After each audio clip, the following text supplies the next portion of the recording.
Hola, queridos amigos, quiero compartir con ustedes este recorrido que además es apasionante sobre la historia del sacramento del matrimonio y más bien, junto con eso, la concepción o la lenta progresión que se ha tenido a lo largo de estos 2000 años, que han sido bastante fecundos y donde ha habido de todo, eh, y también en clave y sobre todo del magisterio, que ha dicho el magisterio a lo largo de estos 2000 años. Claro, habrá que ir también y a la vez por varios carriles, por ejemplo, cómo se ha entendido el matrimonio, cómo se ha ido madurando, por otro lado, cómo se ha ido celebrando y el tercer punto, o más bien el tercer carril, sería desde el punto de vista del derecho y la disciplina, cómo se ha ido también pues, llegando a una maduración hasta llegar a nuestros días. Eh, iré tocando, digamos, no explícitamente cada uno de estos, ya ustedes irán descubriendo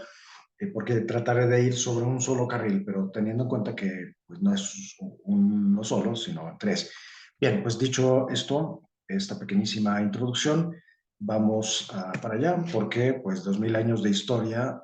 se dicen rápido, pero hay muchísimo y hay mucha fecundidad. Bueno,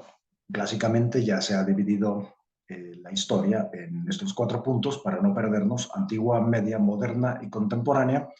Así que bueno, recordar que la edad antigua dentro del cristianismo está marcada por dos momentos. Uno, donde dominan las persecuciones y otro, que ya sería el periodo imperial en el que se introducen bastantes pueblos en Europa. Okay. Y bueno, vamos a ver que todo esto tiene mucho que ver con el matrimonio. Vamos a ver que en esa época, entre los no cristianos, o sea, entre los que se van convirtiendo a través del querigma al cristianismo, pues hay dos tipos de matrimonios. El matrimonio tal como se celebraba en Grecia y en Israel, y otro diferente en Roma. Tanto en Grecia como en Israel, y lo vemos en el Antiguo Testamento, bueno, y también en el Nuevo, el matrimonio tenía dos momentos. Esto era importantísimo para ellos.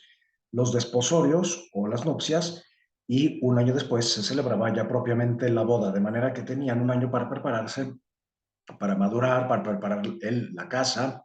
eh, y bueno, hay muchísimos textos que hablan sobre esto. En Grecia lo mismo, había una especie de promesa y después ya propiamente la boda, con otras muchas características, además también muy rico. En cambio, en Roma, el matrimonio se celebraba en un solo momento, en un acto que además no necesariamente tenía un carácter religioso ni público,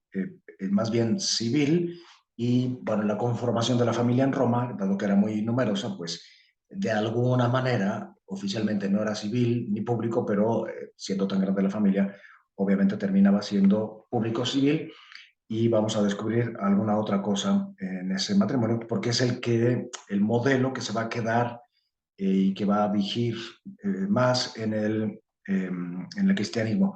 Bien, estamos entonces en la Edad Antigua, la época de los Santos Padres, que no es poco, es una comunidad gigante de grandes pensadores que son los fundadores de la teología, y muchos de ellos, lógicamente, también son filósofos. Y bueno, ¿qué concepción hay ahí? Bueno, pues este periodo implica, que abarca 7 siglos, pero implica como un continuo regreso a las escrituras. De hecho, es como la continuación natural, sin ser revelación, pero es la continuación natural de las escrituras. Y de las escrituras, los textos más citados eh,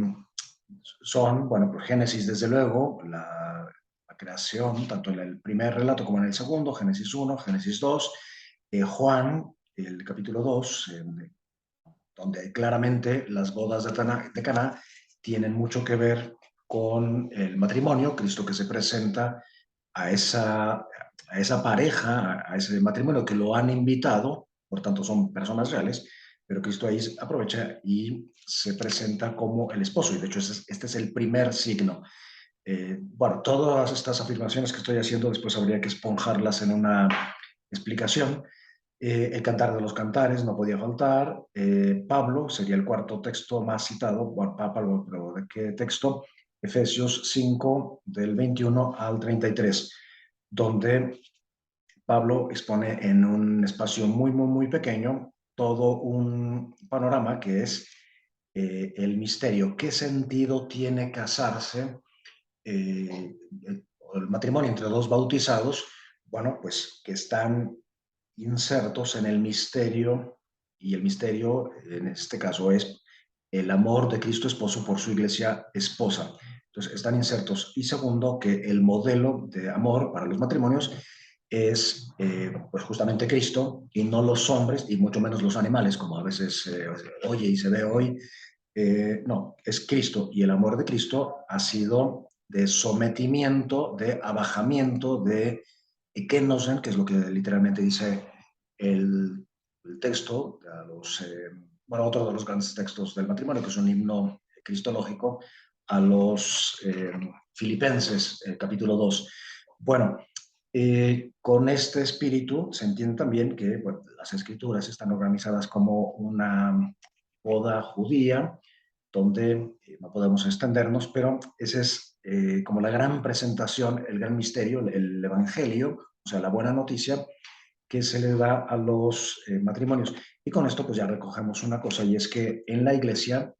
que siempre ha apostado por el hombre, por la humanidad, nunca se ha puesto como algunas comunidades religiosas o iglesias incluso, no se ha puesto en contra de la persona, siempre está a favor de la persona. Hablo obviamente de la iglesia eh, católica. Muy bien. Bueno, así se va madurando poco a poco. No hay, a pesar de que hay textos decretales, disposiciones muy particulares en iglesias locales, no hay un, digamos, un magisterio universal sobre esto, pero bueno, se entiende, y además todo va madurando lentamente. Lo que sí podemos descubrir es que hay una gran presencia de la reflexión teológica respecto al matrimonio y también respecto al celibato, que es una absoluta novedad en el Evangelio. Y por otro lado, estas disposiciones particulares de estas iglesias. Otro de los grandes textos, que sería el quinto, es Mateo, concretamente tanto las bienaventuranzas como las afirmaciones de Cristo a propósito del divorcio, de la resurrección, del adulterio, que representan un regresar al proyecto de Dios a través de esos textos muy claros. eh, Mateo 19, por ejemplo, Marcos 12 y otros. Cristo regresa y nos mete, digamos, en el proyecto de Dios. No son las disposiciones humanas las que cuentan, sino que el matrimonio, siendo una realidad no fundada, ni inventada, ni creada por los hombres, responde a un proyecto y que es a ese misterio. Esto lo podemos ver en las bienaventuranzas, en las que Cristo sube al monte, o sea, es un nuevo Moisés, se sienta, tiene autoridad, abre la boca, es la palabra que ha creado al ser humano, junto con bueno, la Trinidad, a su imagen y semejanza, y ahí es donde va a recitar las bienaventuranzas. Entonces, eso de estar casado es una bienaventuranza, es un evangelio, y que ha venido para dar plenitud. Habéis oído que se dijo, no adulterarás. Bueno, pues yo os hablo de un adulterio del corazón. O sea, hay que bajar, hay que ir a lo profundo, no quedarnos simplemente con lo técnico, como se quedan, de hecho, los fariseos, los saduceos, que van a discutir, incluso los discípulos, a propósito del celibato. ¿Habéis oído que se dijo? Bueno, pues ahora yo les digo, escuchad en vuestro cuerpo, escuchad el principio, el origen, cuál era el proyecto. Los ha creado para la unidad, una sola carne, y eso obviamente implica la exclusividad, la totalidad en el amor, la fecundidad, y también que el modelo es divino, pero sin dejar de ser humanos. O sea, es un amor humano. Un amor humano significa que no es un amor animal, bueno, porque además no hay amor animal, por cierto. Llamados a la plenitud, que es vivir desde el espíritu y desde la gracia, bajar al corazón, pasar de la naturaleza a la gracia o llevar la naturaleza a su última potencia, del instinto a la razón y de lo externo al ágape. Y el modelo es ser perfectos como el Padre, es decir, esto implica una integración en nosotros. Bueno, el texto de Efesios aquí lo tenemos de una manera esquemática, ya lo hemos comentado, y bueno, va a ser sumamente potente en esta presentación. Y junto con eso, pues vamos caminando a través bueno, de la historia, entonces se entiende que, como vemos en esta maravillosa capilla, que la obra de Cristo, bueno, de la Trinidad, de crear al hombre para redimirlo, encarnándose, padeciendo y resucitando a través de muchos gestos, porque ningún gesto de la vida de Cristo deja de ser redentor. Bien, bueno, pues este gran mensaje poco a poco va permeando a las comunidades. Por ejemplo, en Roma, el culto será, como lo vemos aquí, el culto público, culto ya propiamente familiar, y en el culto familiar, el, la autoridad sacerdotal era el pater familias, y la mater, era como una especie de sacerdotisa encargada de mantener el fuego. Entonces, cómo todo esto va madurando y hasta llegar ya a la época de la libertad, ya no hay persecuciones. Entonces, aquí como que se da un avance en la práctica, y a través de grandes obras como esta que tenemos aquí, que es el sarcófago dogmático, que representa los grandes dogmas que en esa época se están proclamando, que se están definiendo, pues justamente eso referido al matrimonio. O sea, el matrimonio tiene sentido, sí, porque la pareja humana, Dios ha creado en pareja, no crea individuos, sí, crea personas individuales con su dignidad, pero pensando en la unidad, en ser como la Trinidad. Por eso tenemos a la Trinidad aquí, a cuya imagen y semejanza ha sido creado el hombre. Por eso tenemos aquí Cristo. La imagen es Cristo resucitado, la pareja, el segundo relato de la creación, la caída, la necesidad de redención, y cómo el matrimonio, que están aquí retratados, justamente es el camino de redención, porque Cristo ha instituido el sacramento que a través de bueno, de muchos gestos, aquí aparecen las bodas de Caná, y llamados a la resurrección a través de este trozo que está roto, pero que representa a Cristo resucitando a Lázaro. Tenemos una síntesis perfecta de la teología del cuerpo aquí y del amor, y bueno, abajo la Trinidad representada en la familia, y la familia con mayúscula, que es la Sagrada Familia, con los Reyes Magos que están entendiendo el misterio y sabiendo que el matrimonio es, eso, está llamado a vivir desde el espíritu, por tanto, a luchar contra las pasiones, o dominar o educar, y que está además asistido por la gracia, que es lo que tenemos aquí, a través de esta imagen de Daniel en el foso de los leones.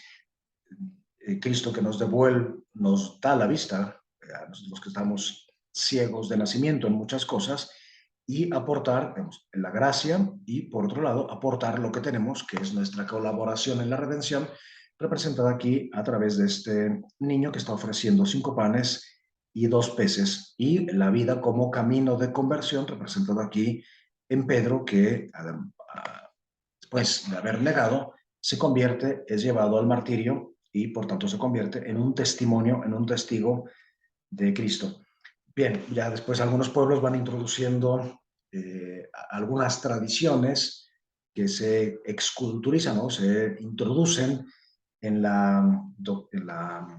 liturgia o en la celebración, que pueden tener más o menos peso, que no son sustanciales. Cristo se comienza ya desde antes de la época de las catacumbas, que es la época de las persecuciones. En esta segunda época de la Edad Antigua, a Cristo pues claramente se le representa como el esposo que sale resucitando y cargando a su esposa en la iglesia, y por tanto el matrimonio es la inserción en este amor de Cristo, y llamados a la resurrección. Muy bien, el gran teólogo de la edad antigua del matrimonio, casi podemos decir que es un cuasi fundador de la teología del matrimonio, es San Agustín, que en su reflexión va a dar una gran aportación. El matrimonio, lejos de ser una limitación para la persona con nuestra mentalidad individualista, narcisista incluso, no, el matrimonio es bienes, ¿no? ¿Qué significa eso? Bueno, que pues es un conjunto de bienes que él ordena en tres: fides, proles et sacramentum. La fides sería la unión, la fidelidad, o sea, el llamado a ser una sola carne, y por tanto implica la fidelidad, la exclusividad, eh, la totalidad, ¿ok? Y también se entiende ahí el derecho que hay al cuerpo y del cuerpo del otro, o sea, hace del matrimonio una cuestión de justicia, de darle a cada quien lo suyo. La proles, pues es el amor fecundo, el engendrar, los hijos, incluye también la educación, la fecundidad espiritual, y el sacramentum, que sería la inserción en el misterio de Cristo, el esposo que ama a su esposa. Por tanto, implica la indisolubilidad. Esto va a ser una novedad absoluta respecto al matrimonio griego, en el que sí había una aspiración no solo a la monogamia, de hecho era monógamo, y a la indisolubilidad, pero existía el divorcio, no digamos en el mundo bíblico, y en el mundo romano era bastante común el divorcio. Bueno, pues esta es una de las grandes novedades. El matrimonio es por sí mismo, por ser proyecto de Dios, y por una serie de razones también naturales y de aspiración de la persona, es por naturaleza indisoluble. Entonces, en esta época se opta ya definitivamente por la forma romana o por la tradición romana, que celebra el matrimonio en un solo acto, y con esto entramos a la Edad Media, que está marcada por la introducción de millones de personas agrupadas en pueblos, los que llamamos bárbaros, que no solamente acaban con el cristianismo en Occidente, sino que además van a traer sus propias tradiciones. Y bueno, como todos los pueblos del mundo tienen el matrimonio, también van a traer tradiciones en cuanto a la celebración, a las prácticas, a las normas, y bueno, va a ser muy tortuosa y bastante oscura esta época, pero bueno, finalmente se van convirtiendo, a veces a la fuerza, y van asumiendo los principios y la iluminación del matrimonio cristiano. Y bueno, pues a ellos se les va a decir claramente que, bueno, se acaba definitivamente,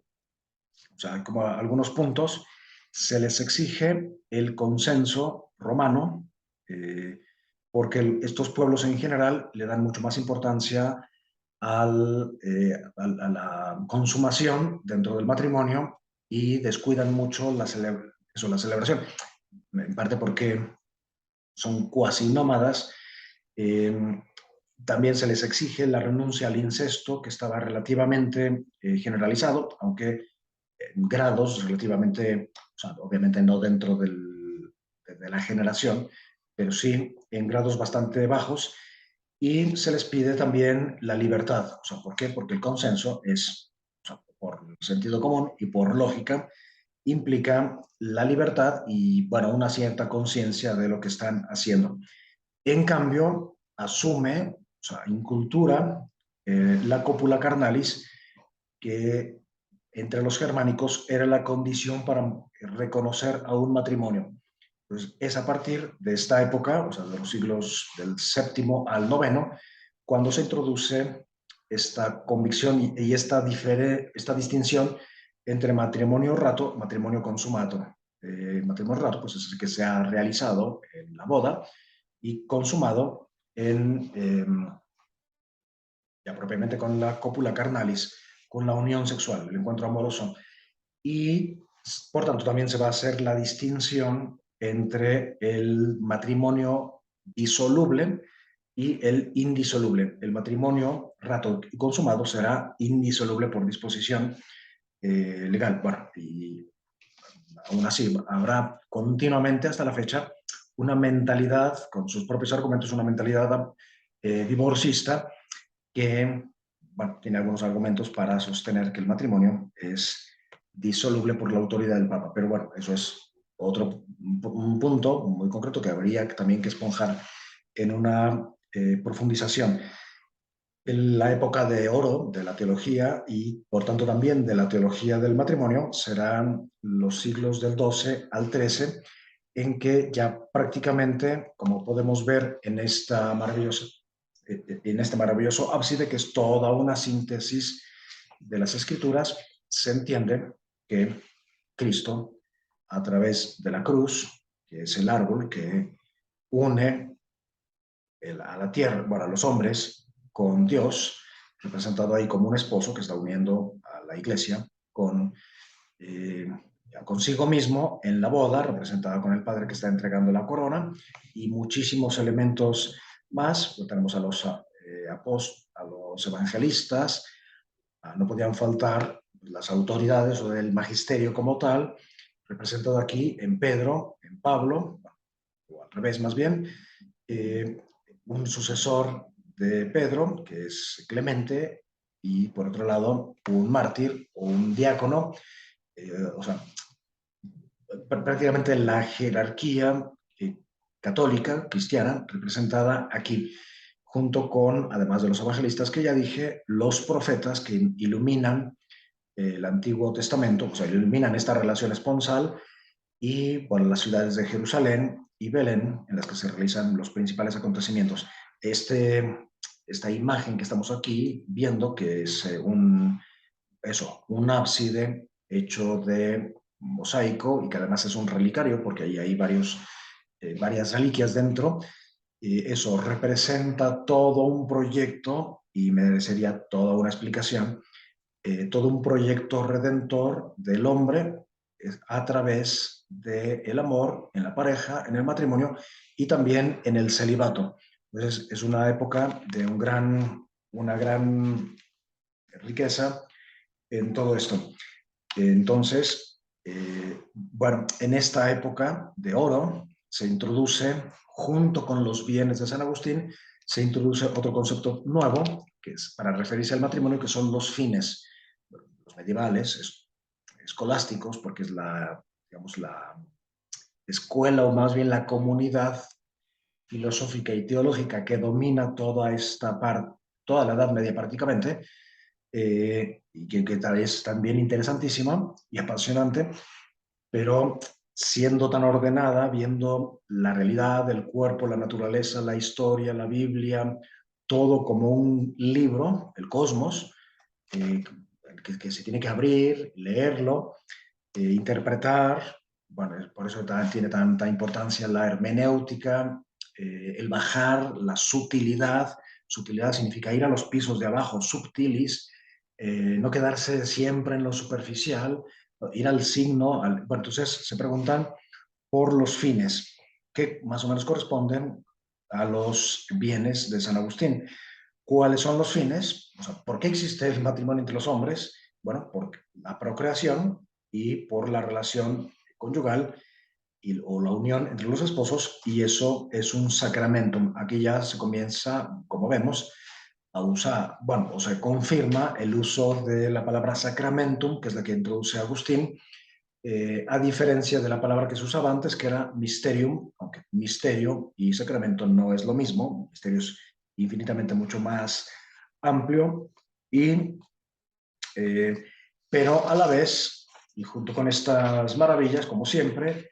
en los momentos de mayor reflexión, y concretamente sobre el matrimonio, es cuando más ataques o más despiste hay. Bueno, pues en esta época se introducen estas corrientes que hay aquí, que todas más o menos coinciden con una especie de desprecio del cuerpo, de lo sexual, como algo bajo, sucio, vergonzoso. Eh, incluso el epicureísmo, que ve el cuerpo casi eh, como un instrumento, un medio de placer. Y junto con esto, y por una serie de herejías que van a llegar a Occidente, se da o nace el amor cortés a través de una serie de historias, ahí el canto o la leyenda que después se publica, de Tristán e Isolda, pues va a ser la escuela del amor a partir de aquí estamos hablando del 1100, 1200 hasta la fecha. Es la historia que tendríamos que conocer y que sustancialmente introduce una división entre el matrimonio y el amor, por una serie de cuestiones que había ahí, la cortesía, el cortejo, la guerra por conquista de la mujer, en fin, y bueno, pues va a llegar esta revolución amorosa para quedarse. Y bueno, pues en la actualidad tenemos tantos dolores de cabeza en parte porque somos tataranietos de ese modelo amoroso que después se irá transformando a lo largo de los siglos y que, como toda concepción del amor, pues tiene muchísimo que ver con el sacramento, con el matrimonio y con la maduración y después también con la respuesta de la iglesia. Eh, bueno, aquí tenemos otra de las grandes muestras de cómo Cristo se presenta como esposo, resucitando y arrastrando, por así decir, a la iglesia, representada aquí en una multitud, de los, entre la cual se puede ver a los que van en primera fila, que no podían ser otros que María, Juan, María, que nos representa a todos como esposa, Juan, las mujeres, posiblemente el centurión que se convierte, aquí está Longinos, el poder ridículo del mundo que se carcajea, que no entiende, que se queda en lo superficial, y bueno, los apóstoles, los profetas, Isaías, Jeremías, y ya la resurrección es otro monumento a la teología del amor y a la teología del matrimonio mismo. En el piso de estas iglesias, pues hay, suele haber estos pasillos que están, como ven, formados por una especie de trenza, y bueno, además de una alfombra riquísima de mármol que representan la vida humana que a través de la pareja va caminando de la creación hacia la resurrección en un camino de redención. Y pues esto eh, ya después ha sido expresado de manera mucho más clara, incluso a través de este cuadro, que es una síntesis de la teología del cuerpo, donde encontramos cómo la pareja humana en el consentimiento y en la mutua, bueno, en la adoración y en la mutua aceptación, que en eso consiste el consentimiento, están más bien, se realiza sobre ellos, bueno, Cristo realiza sobre ellos el sacramento y ellos se lo administran. Por tanto, aquí ya claramente en el siglo XIV se define con estos términos que provienen un poco de la filosofía griega, pero que son muy claros para entender el matrimonio. Cristo realiza, representado ahí a través de esa vela, el sacramento a través de ellos que se lo administran y por tanto se deduce que la fidelidad, la exclusividad representada aquí en el perro es una acción sagrada, o sea, no es una cuestión humana, por eso se han quitado las sandalias, bueno, los suecos, y hay otros muchísimos elementos aquí, la presencia de la gracia, hay bueno, muchos detalles que van como enriqueciendo la concepción, el entendimiento del matrimonio, como que el amor pues es parte insustituible, es representado aquí por el rojo, que es uno de los dos fines, junto con la procreación, representada aquí en la mujer, que se toca el vientre, no está embarazada, de hecho sabemos que es estéril, pero aquí están los dos fines, el fin unitivo y el procreativo. El amor cortés hubiera sacado totalmente el rojo de aquí. Y bueno, otros muchos elementos que hay ahí, por ejemplo, algunos que ya habíamos comentado, que el matrimonio, o sea, las personas, a pesar de ser bautizadas y sin embargo, están todavía bajo las consecuencias del pecado original, de la concupiscencia. Entonces, también el hombre la persona tiene que poner su esfuerzo en ese camino de redención y para ello, pues significa vivir desde el Espíritu y cuenta con la gracia que está representada aquí en este espejo donde casi se ven más cosas que en el mismo cuadro. Bueno, ese cuadro, de hecho, es un acta de matrimonio y está pintado en 1435 más o menos por Jan van Eyck. Así que llegamos a una época en la que se hace como una grande síntesis, en la que se entiende que el matrimonio es un sacramento que consiste en un proyecto de salvación definido por la idea de fidelidad existencial, y la escolástica y su herencia introducen la convicción de la comunión espiritual y la sexualidad, la indisolubilidad del matrimonio consumado. Y de los romanos habíamos cosechado el consentimiento, de los germanos la idea, de los pueblos estos que se introducen en la Edad Media, también la idea de tutela, el matrimonio como una ceremonia de traditio puele, o sea, de entrega del padre al esposo, el padre de la hija, entrega de la mujer. Entonces está todavía, bueno, pesa mucho esa autoridad, tanto paternal como la autoridad marital. Y bueno, los antiguos, por ejemplo, en el mundo bíblico, incluso, pues asistimos a la domum ductio puele, que significa a la introducción de la esposa en casa del esposo, que de hecho esos eran los dos momentos del matrimonio griego, pero sobre todo se ve claramente en el matrimonio bíblico, o tal como se entiende en el Antiguo Testamento, la entrega de la esposa, o sea, en las nupcias, y un año después, ya propiamente la boda, en la que el esposo introduce dentro de unas ceremonias y que duraban además más de una semana, porque ahí se daba también la consumación, introduce a la esposa en su propia casa y por tanto comienza ya la cohabitación. En cambio, en el mundo romano se casan y comienza la cohabitación, o muchas veces cohabitaban juntos y por el hecho de cohabitar se daba por hecho y sentado que eran ya esposos. Bueno, con eso llegamos a la edad moderna y ya la primera definición del magisterio, porque es aquí donde ya entra en escena el magisterio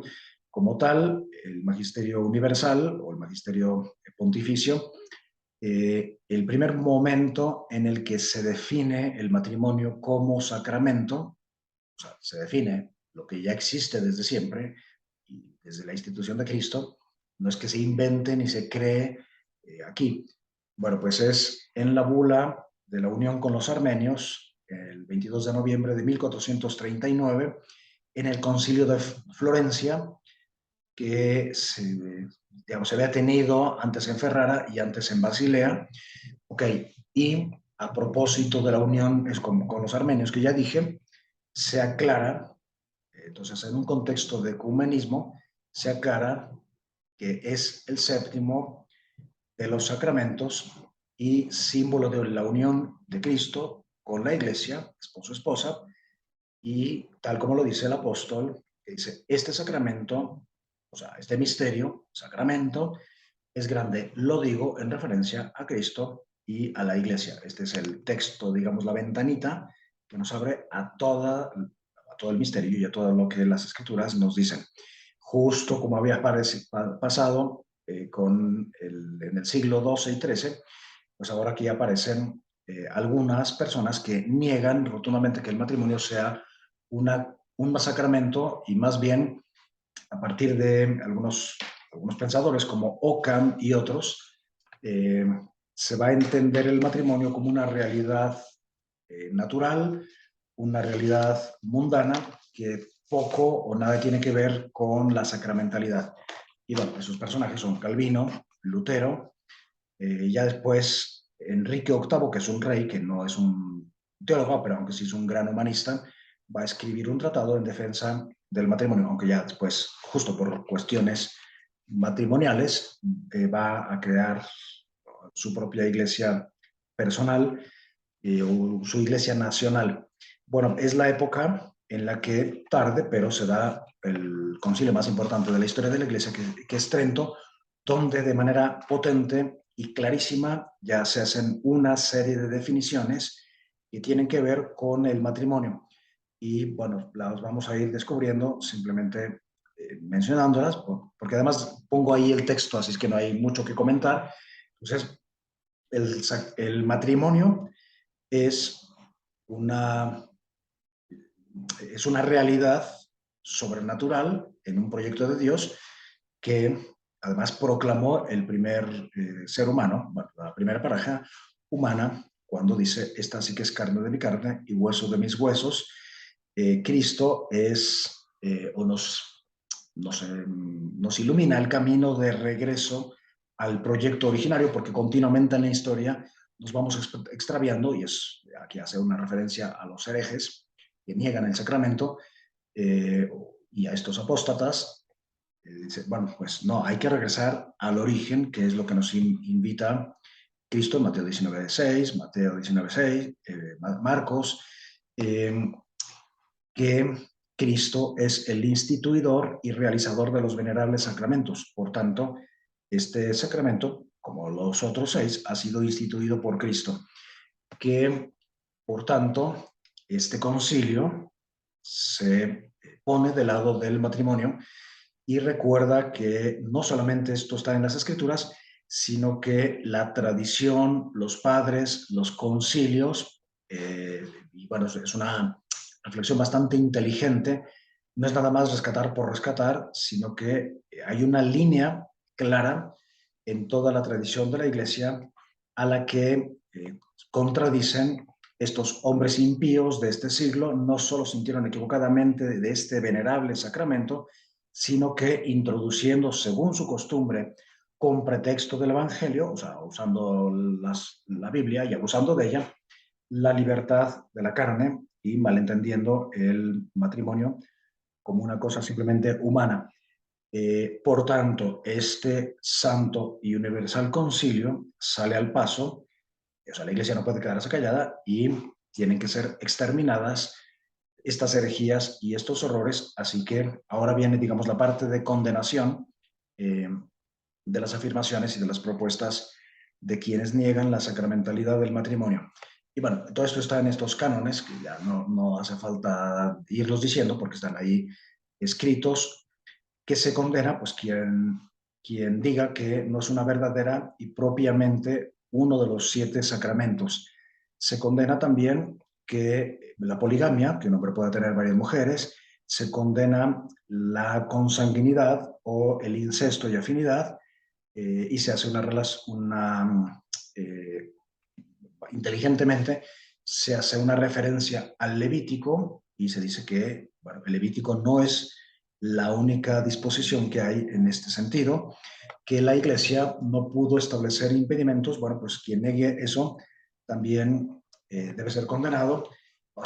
o esa afirmación, no la persona, que el vínculo del matrimonio pueda disolverse, pues también es condenable. O sea, apuesta por la indisolubilidad o con la confirma, el que si alguno dijera que el matrimonio es rato pero no consumado, no se dirime, bueno, la confirmación de que el matrimonio rato y consumado es indisoluble y que esta indisolubilidad pues no la puede, no se puede saltar, por ejemplo, por razones como el adulterio. No es una razón suficiente para disolver, que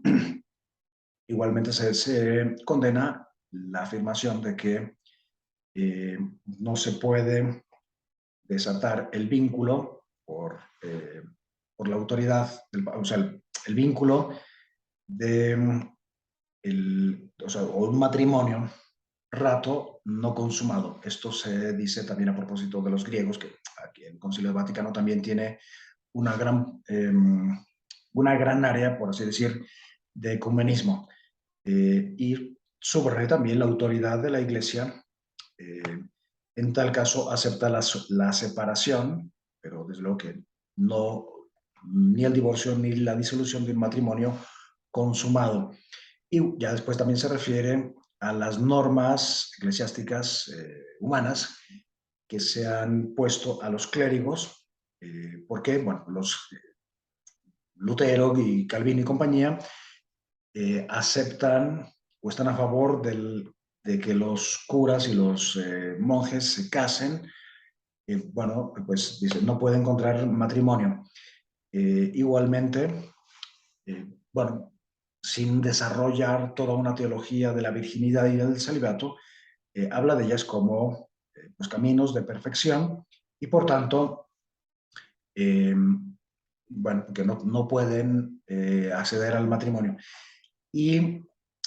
también van unas cuestiones disciplinares, y es que las bodas no pueden celebrarse en ciertas solemnidades y que son muy importantes, ¿ok? Y bueno, es una disposición de carácter litúrgico. Las causas matrimoniales no tocan a los jueces eclesiásticos, afirman los herejes. Entonces, el Concilio Vaticano dice que es justamente por ser un sacramento, tiene que ver mucho con la Iglesia y esas causas con los jueces eclesiásticos. Eh, lo mismo eh, condena esa afirmación que dice que los clérigos y los sacerdotes, por la fragilidad humana, aquí hay una antropología bastante pesimista, que no pueden vivir la castidad, o sea que la castidad es contraria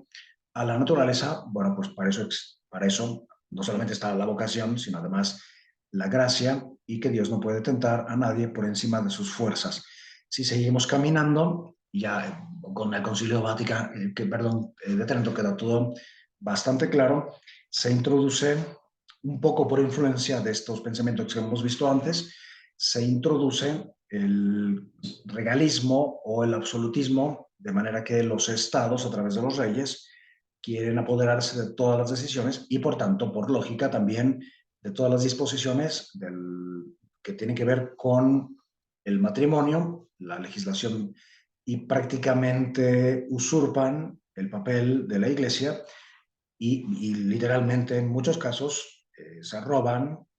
van y saquean los archivos de las iglesias y se los llevan a los municipios. Bueno, entonces ahí entra la iglesia en conflicto. Además, dentro del siglo XIX, al inicio, se da esta revolución que es otra revolución amorosa, ya tenemos varias. El amor cortés, el amor puritano que introduce Lutero y compañía. Ahora, el romanticismo que concibe el amor como puro enamoramiento, por tanto, es un hachazo al matrimonio, porque si el amor va a terminar, pues no tiene nada que ver con el matrimonio. Por otro lado, si va a terminar, ¿qué sentido tiene casarse? O si la gente que se casa, pues en tal caso se deja colgado el amor en la puerta de la iglesia. Y bueno, hay que recordar que la educación en general, durante muchas generaciones, ha sido romántica, de cuentos de hadas, un amor justo de enamoramiento y sumamente frágil, basta ver las canciones. Y con eso entramos a la edad contemporánea, en la que ya concretamente van a surgir o se van a escribir, o va a haber muchas intervenciones de los papas, concretamente sobre el matrimonio. La primera encíclica sobre el matrimonio es la Arcanum Divinae Sapientiae de León XIII Pecci, que bueno, escribe una serie de disposiciones y pone al tanto. Y con esto no solamente se inaugura una nueva era en la Iglesia, sino que no solamente se refiere o se limita a documentos pontificios que aclaran algunos puntos como el maltusianismo, como la unión, la comprensión de la unión y de la procreación, sino que van a nacer también algunos grupos exiguos, incipientes, de acompañamiento ya concreto a matrimonios y pues a matrimonios y familias, entre ellos, bueno, unos que se van a desarrollar en Bélgica, en Francia, y un filósofo, teólogo y artista, Karol Wojtyła, pues va a ir justamente en esa línea. En 1930, en la segunda encíclica, Casti Connubii, frente al avance de las ideologías políticas totalitarias con éticas muy diferentes a la católica, como el comunismo, el fascismo, el nazismo, y los procesos de industrialización, la proletarización, la urbanización, la crisis económica, la depresión, estaba bastante reciente, y por otro lado también, como la pérdida de la presencia de la Iglesia en el mundo. Y bueno, de ahí, bueno, Pío XII, a través de algunas alocuciones, radio mensajes, va a dar también algunas disposiciones referentes a la procreación, a la unión, pero es a través del concilio o en el Concilio Vaticano II donde ya se va a potenciar toda una teología del matrimonio dirigida a la pastoral. Y bueno, pongo aquí los 7 primeros concilios para familiarizarnos con los concilios. No voy a poner, obviamente, todos, pero de aquí damos un salto hacia el Vaticano, que trata, perdón, de lograr una integración del amor corpóreo y espiritual a partir o para iluminar el camino de los cristianos ante los nuevos retos. Y bueno, enumerando aquí los documentos, creo que ahora me ha faltado alguno, quizá, pero están aquí. Bueno, regresando un poquito, perdón. La Iglesia hace toda una reflexión a través de unas constituciones sobre sí misma, y pues eso es la Lumen Gentium, sobre las familias, la realidad, los gozos y las esperanzas, Gaudium et Spes, regresar a la palabra, porque en realidad hay que reconocer lo que se ha descuidado, se ha abandonado. En la práctica de los cristianos, basta ver quién lee y menos quién lee las escrituras. Entonces, la Dei Verbum, regresar al misterio a través de la liturgia, Sacrosanctum Concilium, esas serían las constituciones. Después, una serie de declaraciones eh, y decretos que serían estos que Dignitatis Humanae, reconocer la dignidad humana, agentes, la misión apostólica de la Iglesia, Unitatis Redintegratio, el ecumenismo, la unión, el diálogo con las iglesias, el diálogo con los no cristianos a través de Nostra Aetate, a través de Apostolorum, ahí se me fue bueno, da igual, eh, ahora Apostolicam Actuositatem, la salida de la Iglesia, de los laicos, y por tanto la misión no recae nada más sobre los sacerdotes, sino, o sea, justamente sobre los laicos y los laicos en familias. La Presbyterium Ordinis, que habla sobre la misión, es agua fresca sobre la misión del sacerdocio, Perfecte Caritatis, que habla de la vida religiosa, y todo esto en el marco de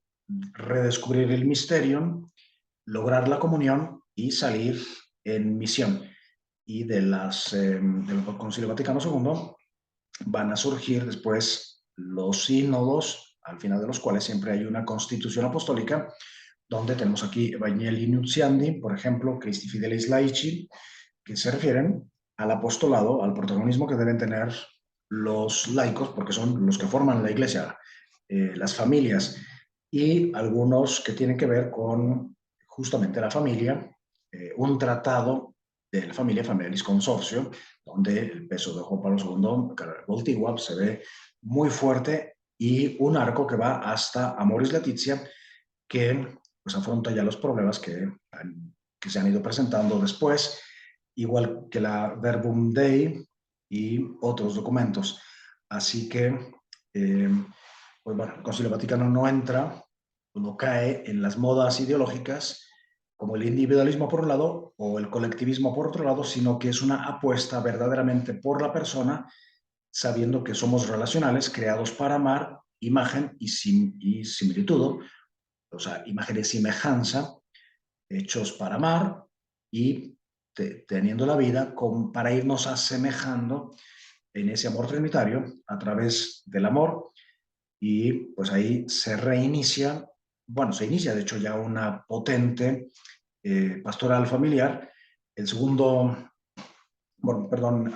pero aquí van a pasar algunos acontecimientos. El primero es ese, el impulso al acompañamiento a matrimonios y familias. Y junto con eso, el segundo acontecimiento, la revolución sexual, que es otra revolución, como hemos dicho, que se suma a las tres que hemos dicho antes y que, bueno, es sumamente compleja, pero reduce el amor a pura sexualidad, con un detonador científico que será el informe Kinsey,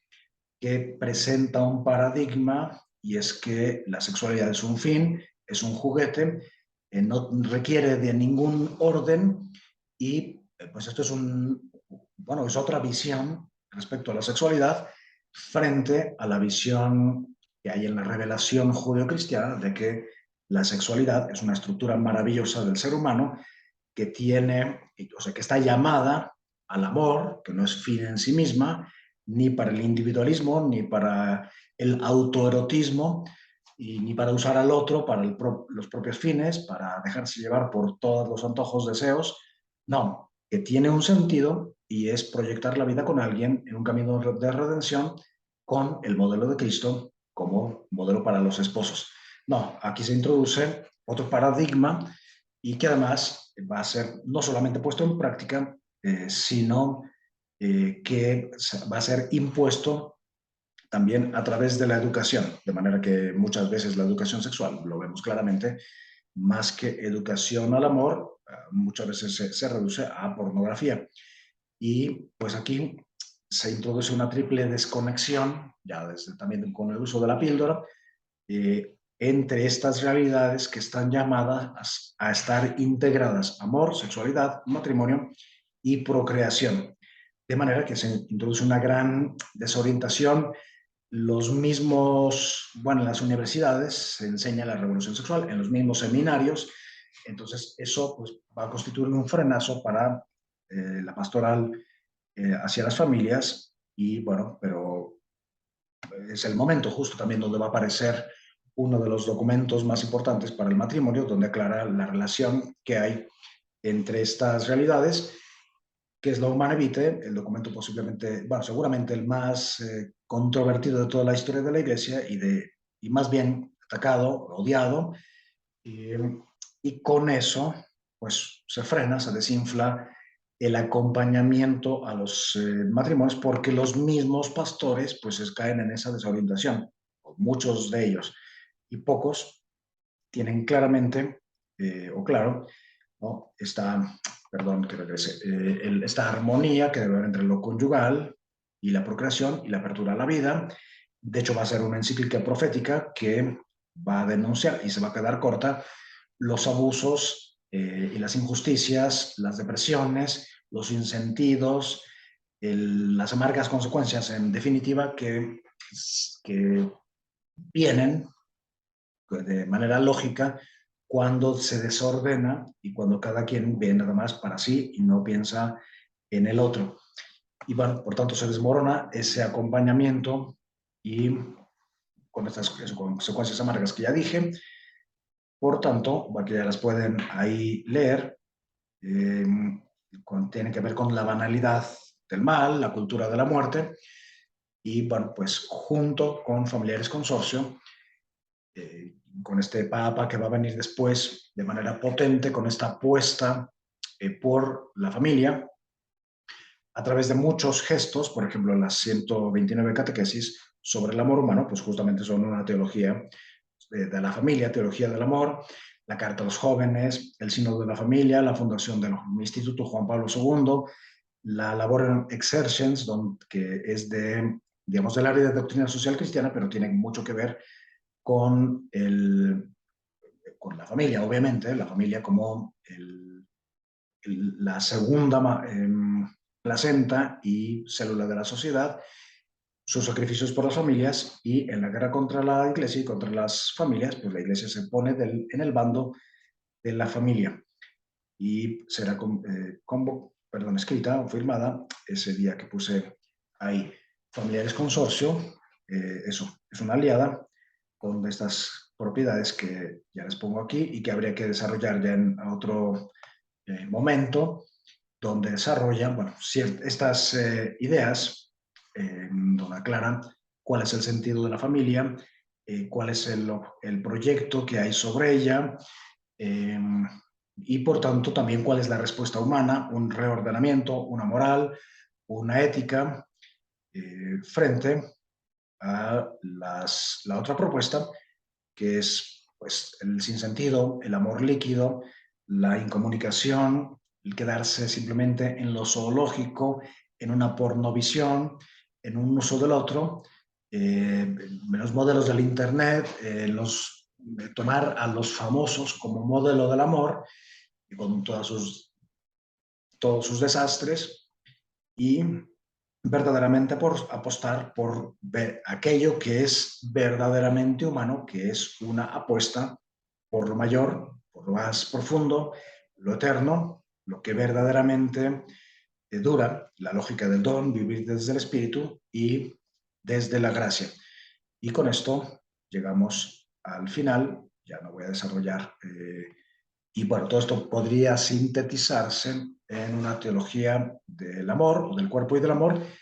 que obviamente no está solamente en las catequesis, sino en toda una serie de otros muchos documentos. Bueno, con esto llegamos al final. Espero que pues nos haya iluminado. Me extendí un poquito, pero conclusión, vale la pena verdaderamente introducirnos a estos documentos porque iluminan mucho nuestro camino, que en definitiva es el amor.